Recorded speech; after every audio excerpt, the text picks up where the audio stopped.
ഞാൻ AVM RR ഒരു പാട്ട് പാടിക്കൊണ്ടിരിക്കുകയായിരുന്നു. കഴിഞ്ഞ് അപ്പോൾ ഗിരീഷ് പുത്തഞ്ചേരി എൻ്റെ കൂടെ ഉണ്ട്. ഞങ്ങൾ നേരെ ഒരു ഓട്ടോറിക്ഷ പിടിച്ച് നേരെ ഞങ്ങളുടെ ഫ്ലാറ്റിൽ പോവാം. ഞങ്ങൾ പോകുമ്പം പുള്ളി പറഞ്ഞു, അയ്യോ ഞാൻ ഒരെണ്ണം വിട്ടുപോയി. അപ്പോൾ പുള്ളി മുറുക്കിയിട്ടുണ്ടല്ലോ, ഞാൻ ഒന്ന് വിട്ടുപോയി. AR റഹ്മാൻ സാറിൻ്റെ അവിടെ നിന്ന് കയറി. ഞാൻ പറഞ്ഞു, അതെന്തേ അവിടെ ഒരു 8 പേര് എഴുതി കൊടുക്കാൻ പറഞ്ഞു. അപ്പം ഞാൻ വായിച്ചു നോക്കി കയ്യിൽ നിന്ന്. പുഞ്ചിരി തഞ്ചി എന്താണോ എന്തോ, ഇനി പുതിയ സിനിമയാണോ എന്താണെന്നൊന്നും അറിഞ്ഞൂടാ. അപ്പൊ ഓട്ടോറിക്ഷയിൽ ഒരുമിച്ച് പോകുന്നുണ്ട്, ഞാനും അവിടെ പോയി ഇറങ്ങി.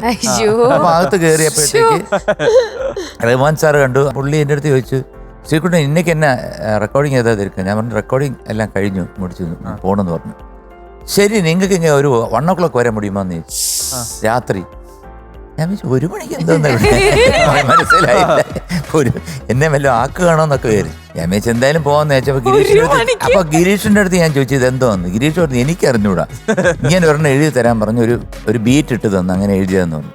പിന്നെ 1 മണിക്ക് ഞാൻ അവിടെ ചെന്ന് നോക്കിയപ്പോൾ ഉണ്ട് അവിടെ സകലമാന അൽക്കാഗ്നി എന്ന് വേണ്ട എല്ലാ പാട്ടുകാരും ഉണ്ട്.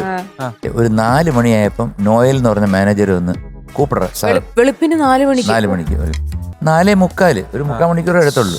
ഇത് കഴിഞ്ഞപ്പോൾ ഓക്കെ താങ്ക് യു എന്ന് പറഞ്ഞു. വെളിയിൽ വന്നപ്പോഴത്തേക്കും നല്ല പൈസ. പിന്നാണ് മനസ്സിലായത് ഞാൻ ലതാജിയുടെ കൂടെ പാടിയെന്ന്. സത്യം, ഈ പാട്ടൊന്നും ഇങ്ങനെ